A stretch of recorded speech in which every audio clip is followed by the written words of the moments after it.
जी अस्सलाम वालेकुम and welcome to urduitacademy.com। My name is Abdul Fahad और आज हम देख रहे हैं लेक्चर नंबर 39। बेसिकली आज का जो लेक्चर है वो थ्योरेटिकल लेक्चर है, इसमें कोई भी लैब नहीं है। लास्ट लेक्चर में थोड़ा बहुत हमने प्ले अराउंड किया कि डॉकर कंटेनर बिल्ड इमेज क्या चीज़ें इस्तेमाल होती हैं, इमेज क्या होती है। जो इमेज है वो एक कंटेनर का ऑफलाइन वर्जन है और एक इमेज का रनिंग वर्जन कंटेनर है। कंटेनर और इमेजेस ये सब कहाँ चलते हैं, एक डॉकर के सिस्टम पे चलते हैं। सो लेक्चर नंबर 39 है जिसके अंदर बताना ये चाह रहा हूँ कुछ रियल लाइफ एग्जांपल्स हैं हाउ दिस सिस्टम वर्क्स और यूज़ केसेस क्या हैं, बेनिफिट क्या है कंटेनराइज एप्लीकेशंस के। तो इसके पे थ्योरेटिकल लेक्चर है और कुछ कॉन्सेप्ट्स हैं डेवऑप्स एसआरई और प्लेटफॉर्म इंजीनियरिंग किस तरह हैंड टू हैंड काम करते हैं। सो टाइटल से मैंने डाला है गूगल क्लाउड के एट्स in real world docker containers. के एट की बेस बनाने के लिए I am telling you about the real world docker containers, how they works.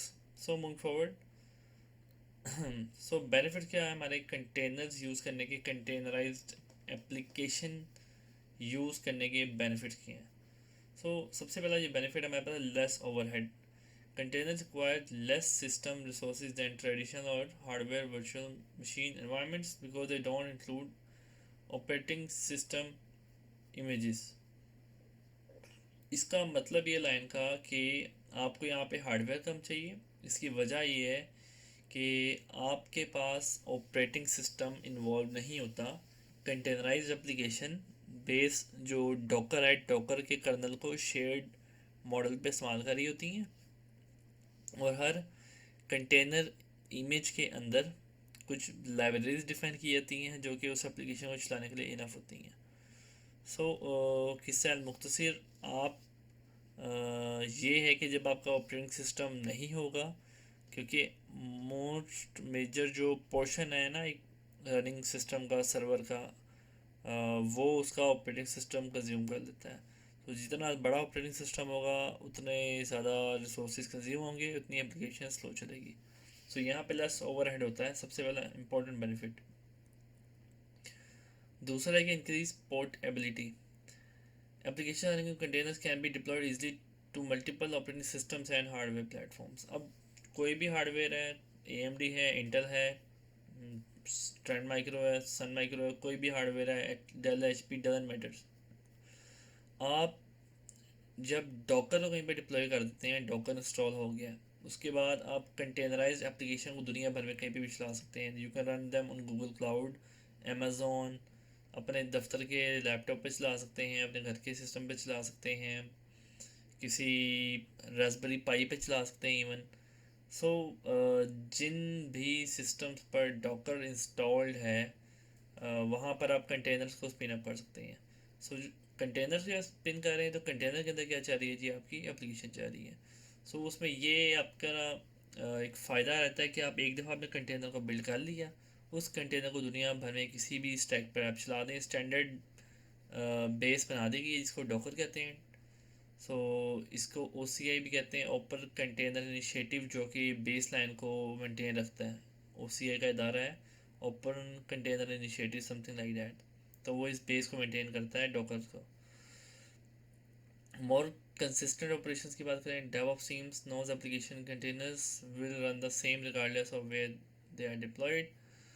अब यहाँ पे इसके मज़े की बात ये, पहले क्या होता था कि यार कि मैंने फाहद ने कोई एप्लीकेशन डिप्लॉय किया, मैं एक प्रोग्रामिंग बैकग्राउंड से नहीं हूँ। हो सकता है कि मैं जावा का कोई अगला पिछला वर्जन कर दूँ, जावा का क्रिटिकल होता है। सो मेरे पे तो लैपटॉप पे शायद एप्लीकेशन चल जाए, लेकिन जब मैं अगले को दूंगा, वो प्रो डेवलपर है तो वो एक स्टेबल वर्जन यूज़ कर रहा होगा, मैंने कोई नया वर्जन इस्तेमाल कर लिया। नए मोस्टली स्टेबल नहीं होते। सो वो जब स्टेबल वर्जन यूज़ कर रहा होगा, हो सकता है कि मेरे पे जो जावा का वर्जन है वो मेरे पे चल रहा है लेकिन उसके पे रन ही ना करे। सो एक मसला ये होता था कि आपके जो मामलात हैं कि कंटेनर्स के बारे में ना, कि वो हर जगह पे सेम रन करेंगे। In containers will run the same का मतलब ये है कि चल वो सब डॉकर पे रहे हैं ना, तो कंटेनर के अंदर क्या है, बाइनरी भी है, कोड भी है, दो चीज़ें रिक्वायर्ड होती हैं एप्लीकेशन चलाने के लिए। जब ये चीज़ आप बेस लाइन बंडल करके कहीं पे भी किसी भी प्लेटफॉर्म पे चलाएंगे they will run always the same. सारी गेम यहाँ पे इस लाइन के छुपी हुई है, रिगार्डलेस ऑफ वेदर कहीं पे भी डिप्लॉय कर दो, क्योंकि वो चल रहे हैं कंटेनर की फॉर्म में, तो कंटेनर स्टैंडर्ड रहता है। यू कैन नॉट चेंज और ऑल्टरेट द कंटेनर। आप रनिंग कंटेनर को चेंज नहीं कर सकते, ये पॉसिबल नहीं है। आपको हर दफ़ा एक नई बिल्ड बनानी पड़ती है, एक नया इमेज को बनाना पड़ता है, उस इमेज को आप पुश करते हैं, वो कंटेनर्स वहाँ से रिप्लेस हो जाता है। That is how it works. So greater efficiency की बात करते हैं। Container allows application to be more rapidly deployed, patched और स्केल। अब यहाँ पर ये बात हो रही है रैपिड डिप्लॉयमेंट की, कि आप अपने कंटेनर्स को मैसिवली एक दफ़ा बना लें, 1000 दफ़ा डिप्लॉय कर दें, 1000 जगह पर डिप्लॉय कर दें, ठीक है। स्टैंडर्डाइज आपने बनाना है, डॉकर इंस्टॉल है, जहाँ पे सब पे एक साथ ही आपने पुश कर दिया। पैचिंग की बात हो रही है, आपने क्या किया, आपने पैच किया और आपने अब जब प्रोडक्शन एप्लीकेशन चल रही होती है तो उसमें ना एक कंटेनर नहीं चल रहा होता एप्लीकेशन का, मल्टीपल कंटेनर्स पे एप्लीकेशन रन हो रही होती है, हम आगे डायग्राम्स में देखेंगे भी। सो आपकी एप्लीकेशन मल्टीपल कंटेनर्स पे रन हो रही होती है, तो उसमें क्या होता है कि कुछ कंटेनर्स को ऑफलाइन कर दिया जाता है, कुछ कंटेनर्स पे इमेज पुश की जाती है, उसके बाद बाकी में बारी बारी पुश की जाती है। सो इसे कैनरी डिप्लॉयमेंट कहा जाता है। और स्केलिंग के बारे में भी ऐसी है कि एक टाइम में मल्टीपल कंटेनर्स के ऊपर आपकी एप्लीकेशन स्केल होकर चल रही होती है, और फ्रंट एंड पे एक लोड बैलेंसर उन सबके ऊपर ट्रैफिक को डिस्ट्रीब्यूट कर रहा होता है। बेटर एप्लीकेशन डेवलपमेंट की बात करते हैं। Containers support agile and develops efforts to accelerate development, test and production cycles.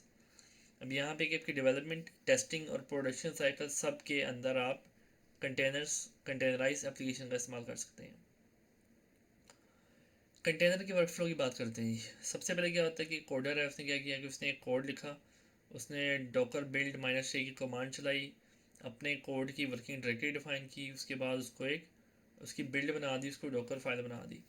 So Docker file tag कर दी। अब उसके बाद उसने क्या किया कि उस डॉकर फाइल को उसने इमेज को टैग किया और इमेज को उसने कहाँ पे पुश कर दिया, जी ये यहाँ पे इमेज, यहाँ पे कोड किया है, कोड को कंप्रेस किया है, कंपाइल किया है, उसकी एक बिल्ड बनाई है, उसके बाद उसको उसने पुश किया है एक इमेज के अंदर, सारे बिल्ड्स को इकट्ठा किया, इमेज बना दी।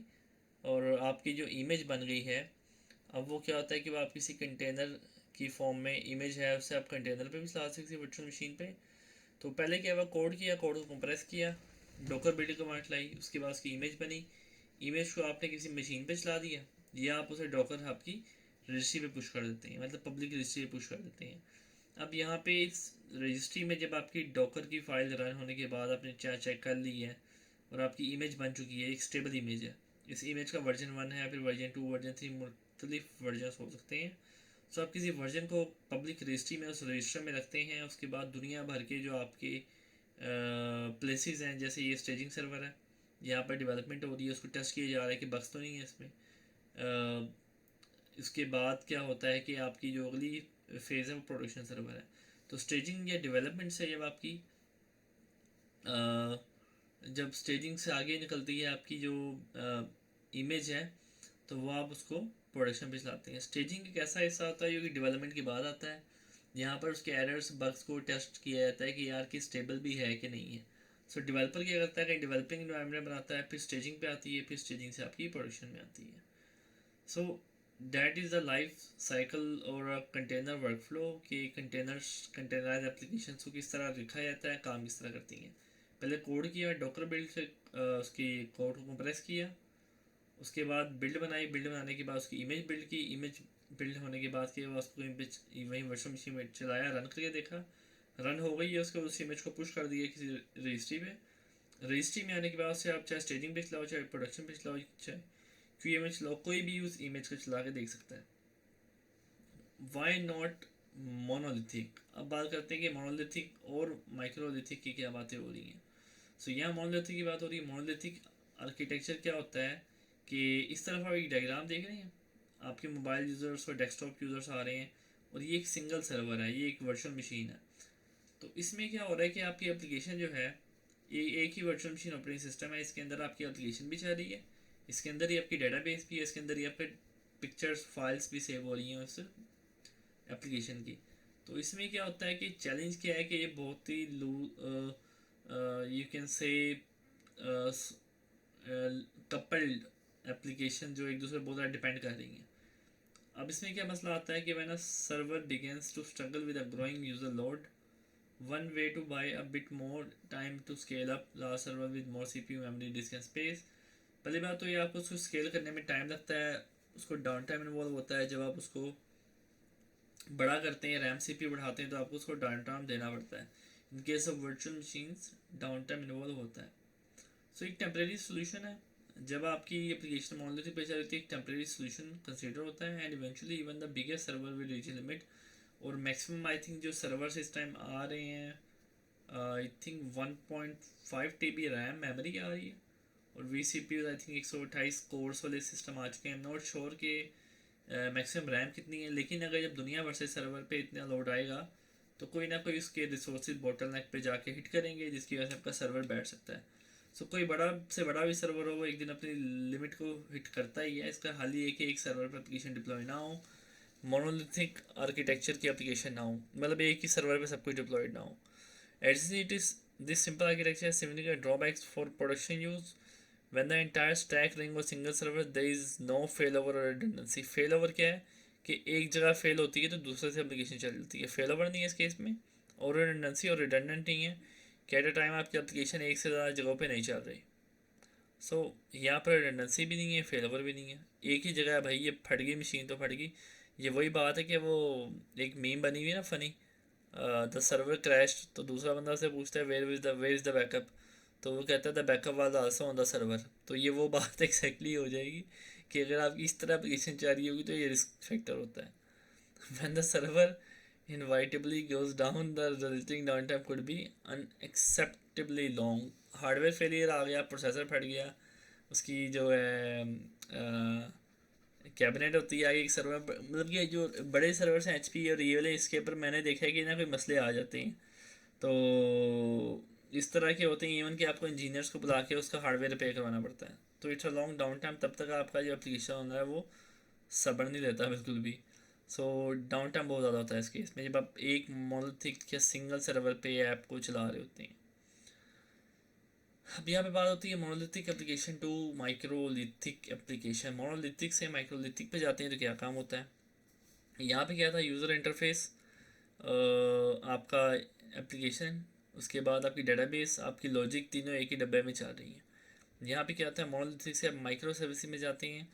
सो वहाँ पे क्या होता है कि आपके जितने भी यूनिट्स होते हैं, लॉजिकल बाउंड्रीज होती हैं, कि आपकी जो सर्विसेज हैं, service A B C functional, इन्हें कहते हैं फंक्शनल डोमेन्स। सो आपकी फंक्शनल डोमेन A है जिसके अंदर कोई सर्विस A चल रही है, फिर सर्विस B चल रही है, फिर सर्विस C चल रही है, तो इसने इसको ब्रेक किया सबको। और फ्रंट एंड पे क्या यूज़र्स आ रहे हैं, API गेटवे कैसा, इसे कहते हैं इनग्रेस।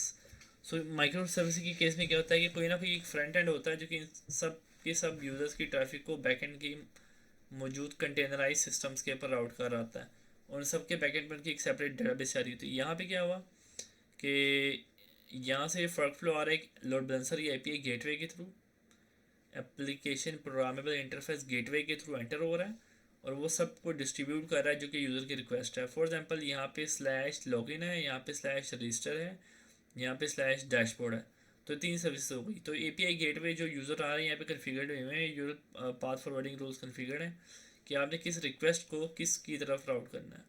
सो अगर ये यूज़र स्लैश लॉगिन खोलेगा तो ये API गेटवे इसको यहाँ पे राउट कर देगा, स्लैश रजिस्टर खोलेगा तो रजिस्टर पे ले जाएगा, स्लैश डैशबोर्ड खोलेगा तो आपको डैशबोर्ड पे ले जाएगा। सो यहाँ पे क्या किया कि आपने एक मोनोलिथिक या एक बंडल ऑफ एप्लीकेशन को तोड़ के हिस्सों में डिवाइड कर दिया, जिसकी वजह से एक हिस्सा अगर अपडेट हो रहा है तो दूसरे के ऊपर उसका इफेक्ट मिनिमल होता है। और ये आपस में किस तरह एप्लीकेशन बात कर रही हैं, they talk to each other via messaging bus, और इसके अलावा मैसेजिंग बस के साथ भी बात करती हैं। इसके अलावा आपस में they talk to each other via APIs। So इनकी आपस में बात होती है वो APIs के थ्रू होती है, and that is very fast way of communicating and securely communicating with each other in the architecture, modern architecture. अब हम एक देख रहे हैं ई कॉमर्स स्टोर चल रहा है जो माइक्रो सर्विसेज के ऊपर। अब क्या है कि ऑनलाइन शॉपिंग की सर्विस है, ठीक है, ऑनलाइन शॉपिंग सर्विस है या स्टोर है। उसमें क्या होता है कि एक अकाउंट की सर्विस, यहाँ पे आपके अकाउंट्स मेंटेन होते हैं, तो अकाउंट्स के लिए एक सेपरेट डेटाबेस भी चल रही है। फिर प्रोडक्ट्स कैटलॉग है। सो प्रोडक्ट्स के अंदर क्या आपकी जितने भी प्रोडक्ट अपलोड की हुई हैं डेवलपर ने या पीछे बिजनेस टीम ने, वो सारी की सारी आपको नज़र आ रही हैं यहाँ पे प्रोडक्ट कैटलॉग की सर्विस है कंटेनर के अंदर, और उसके पीछे प्रोडक्ट्स की एक सेपरेट डेटाबेस जा रही है। उसके बाद आप अगर जाते हैं तो पीछे एक जा रही है कार्ट सर्वर, जहाँ पे आपका शॉपिंग कार्ट है।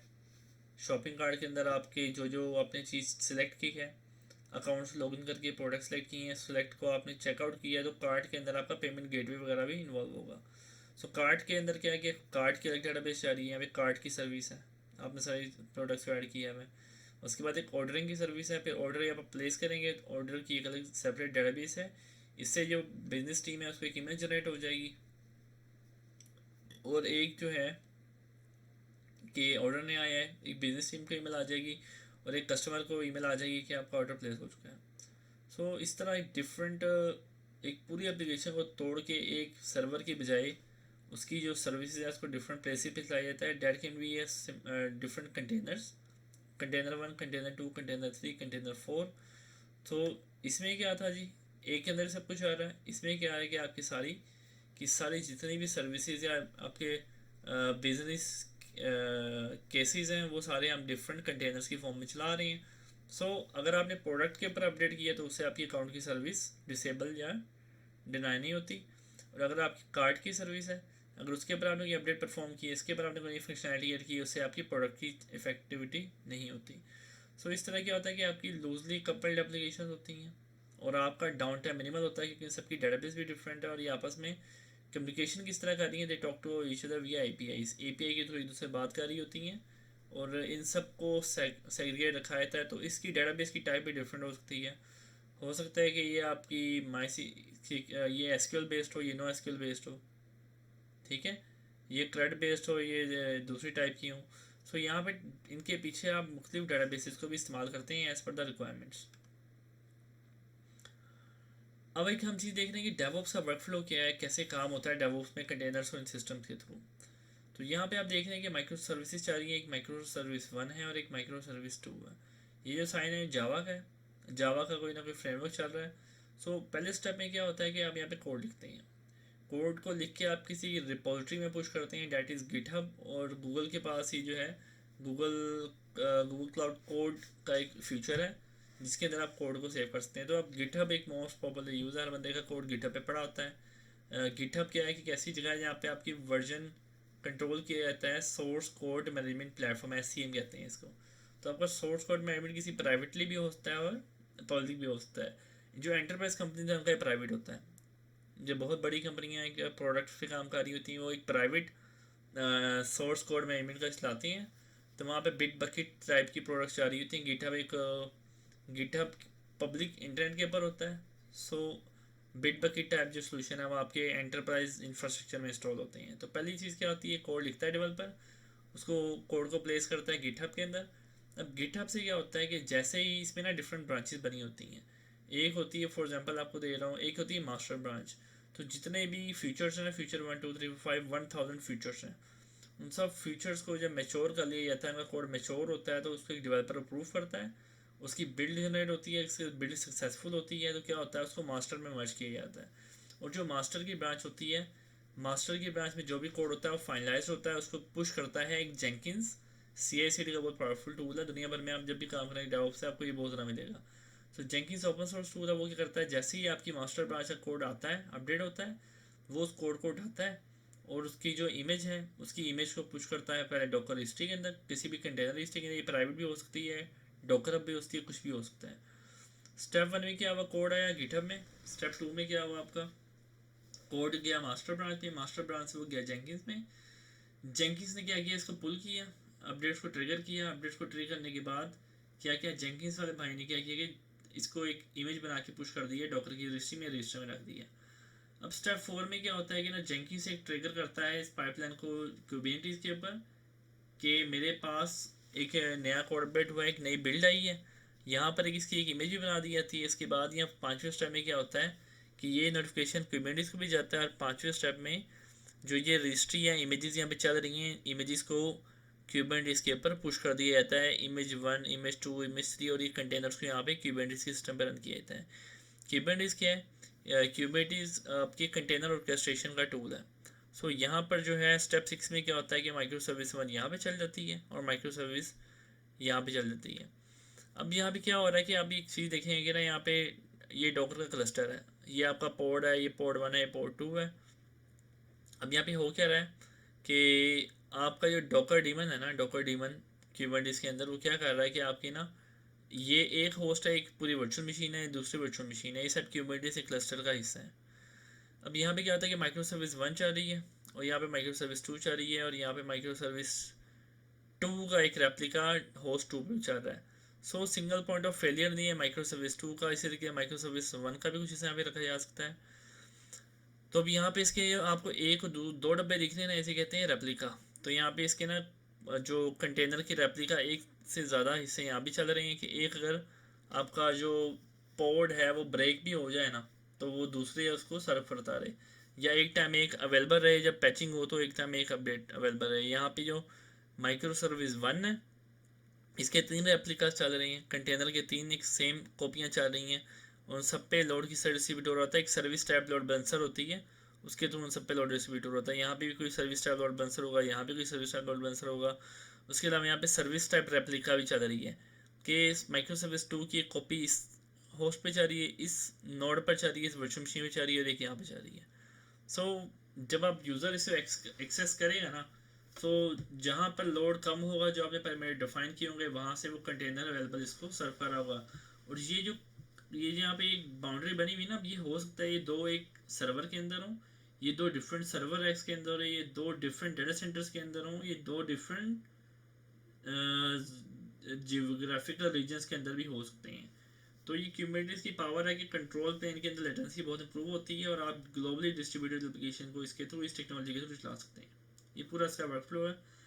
इस तरीके से यहाँ पे एक एप्लीकेशन है नोड की, नोड 1, नोड 2, नोड 3। नोड होती है आपकी फिजिकल या वर्चुअल मशीन, जिसके अंदर आपके जो है जेंकिंस और क्यूबरनेटिस मास्टर के थ्रू, क्यूबरनेटिस मास्टर इन सबको नोड्स को कंट्रोल कर रहा होता है। एक स्लेव या वर्कर नोड कहते हैं इनको। ये मास्टर नोड है, ये वर्कर नोड्स हैं, ये पोर्ट्स हैं। पोर्ट्स क्या होते हैं? पोर्ट्स एक लॉजिकल डिवीजन है जिसके अंदर मल्टीपल कंटेनर रन हो रहे होते हैं। ये जेंकिंस वाले भाई का एजेंट बैठा हुआ है, ये सबके ऊपर ना जो नई इमेजेस आ रही हैं उसको पुश किया जा रहा है बैठ के, और कंटेनर्स के फॉर्म में रन किया जा रहा है। अब यहाँ पे पोर्ट क्या है? पोर्ट 1 2 3, पोर्ट 1 2 3, ये पोर्ट एप्लीकेशन ए, एप्लीकेशन बी और एप्लीकेशन सी। एक एप्लीकेशन का पोर्ट यहाँ चल रहा है, यहाँ चल रहा है, यहाँ चल रहा है। तो एक एप्लीकेशन के जो पोर्ट्स या कंटेनर्स हैं वो डिफरेंट नोड्स के ऊपर चल रहे हैं, डिफरेंट वर्चुअल मशीन्स के ऊपर चल रहे हैं। इस तरह single point of failure involve नहीं होता, और पैचिंग या अपग्रेड की सूरत में भी एक ना एक कंटेनर या पोर्ट आपकी एप्लीकेशन को सर्व करने के लिए यूज़ रहता है। सो ये बेस्ट यूज़ केस है कि डेवऑप्स के थ्रू हम एप्लीकेशन को हाईली वैल्यू किस तरह बना सकते हैं, ठीक है। और यहाँ पर वन विंडो ऑपरेशन के थ्रू हम सारे कंटेनर्स को मैनेज भी कर सकते हैं, रेप्लिका सेट बना सकते हैं, लाइव प्रोबनेस है, हेल्थ प्रोबनेस है, डिफरेंट पैरामीटर होते हैं क्यूबरनेटिस के, उनको कन्फिगर डिफाइन कर सकते हैं। जबकि इतनी ज़्यादा यू कैन से फ्लेक्सिबिलिटी हमारे पास क्लाउड रन या ऐप इंजन में नहीं होती जितनी कि यहाँ पे होती है। सो फिर सवाल ये है कि यार ऐप इंजन तो बंद हो ही नहीं चाहिए, लोग सभी से भी काम करें, ऐसा नहीं है। इसके लिए एंटरप्राइज एप्लीकेशन की रिक्वायरमेंट यहाँ कुछ और है, वहाँ कुछ और है। तो कुछ जगहों पे आप फ्रंट एंड चला रहे हैं, कुछ पे आप बैक एंड चला रहे हैं, डिपेंड यूज़ केस कि आपका यूज़ केस क्या है, आपकी बिजनेस यूज़ केस क्या है, उसके हिसाब से आपको कौन सा प्लेटफॉर्म सबसे अच्छा सूट करता है। तो उसकी यूज़ केस पूरे डिफाइन किए जाते हैं पहले। सो moving forward, DevOps versus SRE versus platform engineering. थोड़ी सी डेफिनेशन है, मैं आपको दिखाता हूँ। डेवऑप्स का एक कंसेप्ट है, दोस्त और नो में इंट्रोड्यूस किया एक साहब है पैट्रिक डेबॉइस एंड एंड्रयू शेफर। तो उन्होंने एजाइल कॉन्फ्रेंस थी, उन्होंने कहा कि भाई सॉफ्टवेयर डेवलपमेंट लाइफ साइकिल है ना, उनको कोलैबोरेटिव कल्चर बनाना है, शेयर्ड रिस्पॉन्सिबिलिटी का मॉडल डिफाइन करना है for the entire software development life cycle. तो डेवऑप्स है क्या? बेसिकली जो डेवऑप्स है basically software development life cycle को एजाइल बनाने का तरीका है। ये लास्ट में ना लिखी है ना, entire software life cycle development. So इसके अंदर क्या होता है कि आपने सॉफ्टवेयर डेवलपमेंट लाइफ साइकिल को एजाइल बनाना होता है। एजाइल क्या है? पहले ज़माने में होता था वाटरफॉल मॉडल, कि आपको कोई मसला आ गया, पूरा से कोड, पूरा प्रोसेस दोबारा से रिफाइन होता था, कोडिंग शोडिंग हर चीज़, पूरे प्रोसेस को जीरो से लेकर 100 दोबारा लेके जाना पड़ता था। यहाँ पे क्या होता है कि जिस स्टेप में मसला आता है उसको रिपेयर किया जाता है और आगे चला दिया जाता है पूरे सर्कल को, and that goes on. So DevOps में ना सॉफ्टवेयर डेवलपमेंट लाइफ साइकिल को एजाइल मॉडल में शिफ्ट किया जाता है। सबसे इंपॉर्टेंट ये एक इंटरव्यू क्वेश्चन भी होता है कि डेवऑप्स क्या है। सो डेवऑप्स क्या है कि आपके सॉफ्टवेयर डेवलपमेंट लाइफ साइकिल को एजाइल बनाया जाता है। एजाइल किस तरह बनाया जाता है? Bye promoting A collaborative culture and shared responsibility of the entire software development life cycle. अगले में हमारे पास एक कंसेप्ट आता है डेवऑप्स में। अगला ये कंसेप्ट है एसआरई और साइट रिलायबिलिटी इंजीनियरिंग। ये गूगल साहब ने इंट्रोड्यूस किया है अर्ली 2000 के अंदर to address operational challenges in managing large scale complex systems. तो ये गूगल का इंटरनल सिस्टम था एसआरई का, जिसके अंदर गूगल ने क्या किया कि एसआरई के टूल्स और प्रैक्टिसेस को डेवलप किया, such as the Borg cluster management system and the Monarch monitoring system. अब ये जो दो टूल्स की बात की ना, बोर्ड क्लस्टर, ये वो टूल्स हैं या वो सिस्टम्स हैं जिनके थ्रू गूगल ने बहुत बड़ी लार्ज एंटरप्राइज एप्लीकेशन को मैनेज किया है। अब बोर्ड क्लस्टर किया है बेसिकली बहुत ज़्यादा कंप्यूटर सर्वर्स को मैनेज करते हुए एंटरप्राइज एप्लीकेशन को चलाने के लिए सिस्टम था ना गूगल का इंटरनल, उसका नाम बॉब था।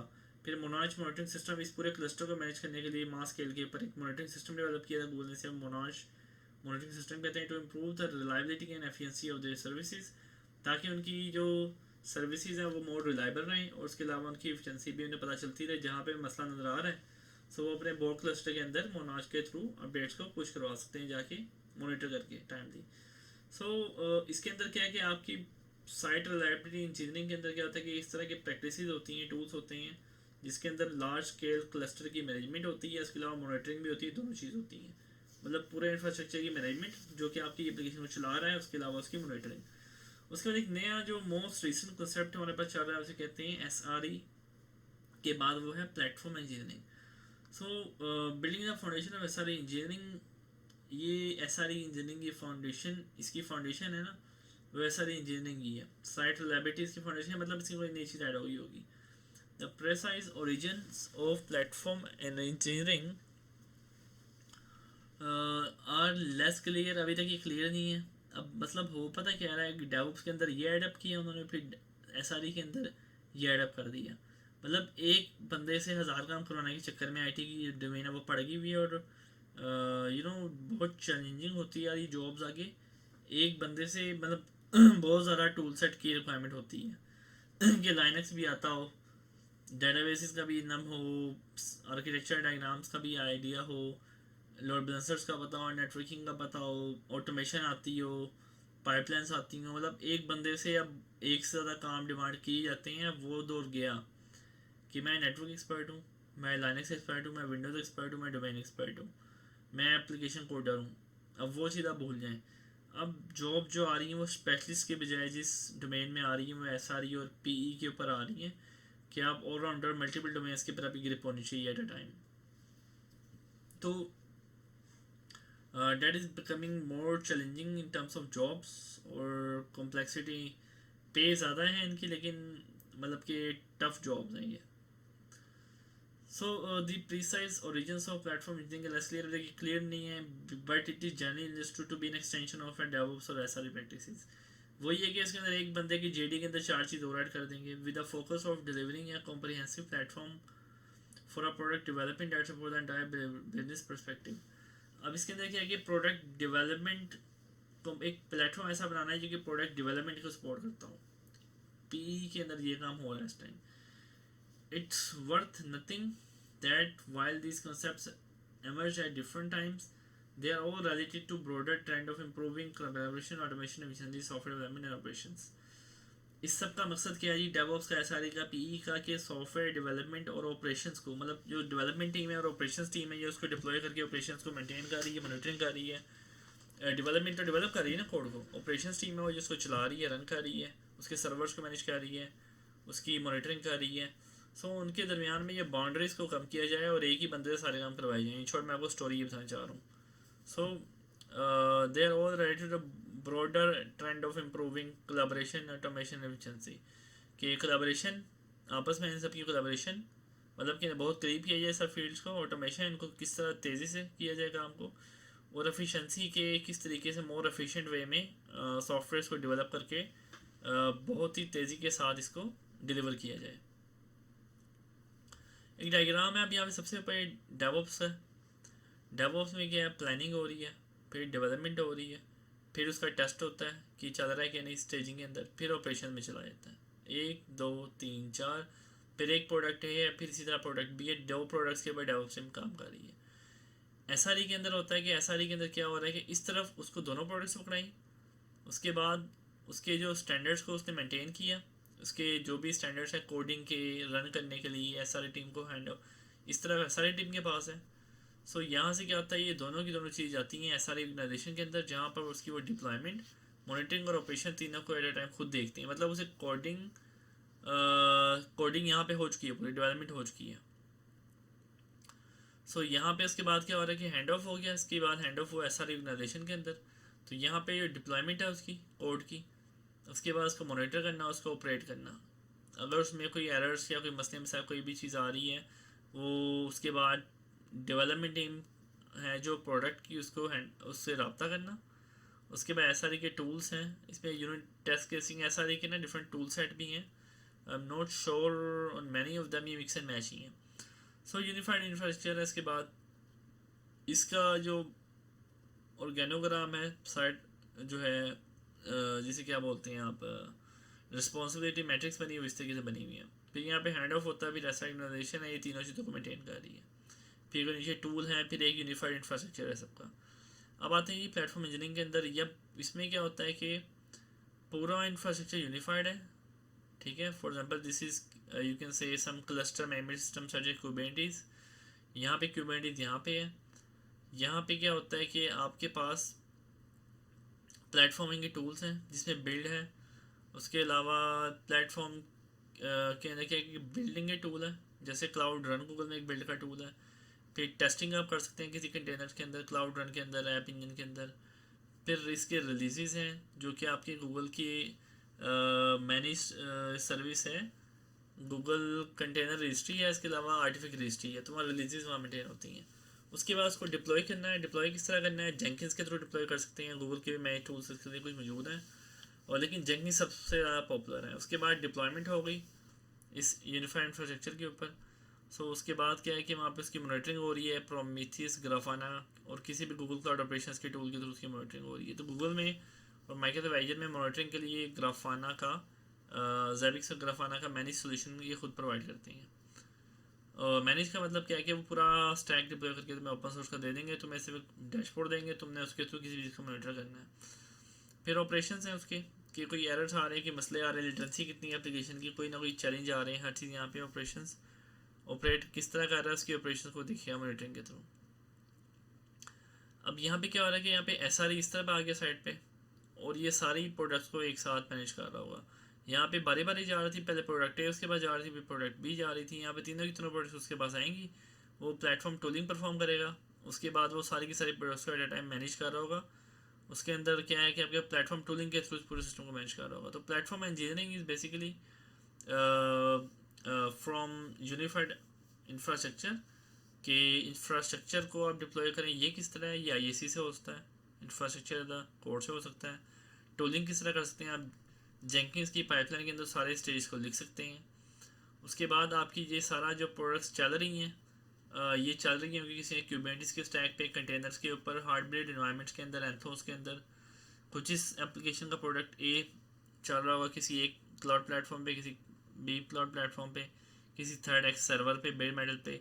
सो ये सारा कुछ एक बड़ी बाउंड्री में आता है, कि लेटेस्ट एक सिस्टम या नया ट्रेंड चल रहा है, उसे कहते हैं प्लेटफॉर्म इंजीनियरिंग। तो ये एसआरई की एडवांस फॉर्म है, ऐसे कहते हैं हम जी, एसआरई की एडवांस फॉर्म को प्लेटफॉर्म इंजीनियरिंग। इसके अंदर टूलिंग सारी से ज़्यादा जो सबसे ज़्यादा जो बड़ी बात है, यहाँ पे टूल साइड अप होते रहेंगे हमेशा। फिर इसको पी भी अपना क्या नाम फीस में दे देंगे, तो एट सम डिफरेंट कंसेप्ट। लेकिन यहाँ पे है कि हर दफ़ा एक नई से नई रिस्पॉन्सिबिलिटी एडअप होती है। So that's the end of my lecture. आपको थोड़ी सी कंसेप्ट समझाने थे और थोड़ा सा रियल टाइम वर्ल्ड से कुछ बुनियादी काम हो क्या रहा है असल में, ताकि हम क्यूबरनेटिस पे कुछ काम करें तो हमें पता हो एटलीस्ट कि हमने ये एप्लीकेशन अगर डिप्लॉय किया है तो बैकएंड क्या है, प्रैक्टिसेस क्या है, कल्चर क्या है, मॉनिटरिंग और end to end life cycle क्या है। सो आई होप कि आपको था थोड़ा खुश्क सा, थ्योरेटिकल है, लेकिन थ्योरी के सवाल ही इंटरव्यू में होते हैं mostly. They don't ask about कि अभी आप करके दिखाएं, but they ask about the develops practices, SRE practices, SRE के टूल आपने कौन से सीखे हुए हैं, डेवऑप्स से कौन से टूल पे आपको काम आता है। जैसे डेवऑप्स के अंदर गिट है, फिर आपके पास डॉकर है, लाइनक्स है, फिर बैश स्क्रिप्टिंग है, डिफरेंट टूल्स है। फिर एस के अंदर कोई यूनिट टेस्टिंग के टूल्स आते हैं। फिर प्लेटफॉर्म इंजीनियरिंग के अंदर यूनिफाइड प्लेटफॉर्म क्यूबरनेटीज इस तरह की चीज़ें आती हैं, ये आ जाता है। सो इस तरह की चीज़ें एडअप होती रहती हैं मज़ीद। So that's the end of my lecture. इंशाल्लाह फिर मज़ीद किसी लेक्चर के साथ आपकी खिदमत में हाजिर होंगे। तब तक के लिए अल्लाह हाफिज़।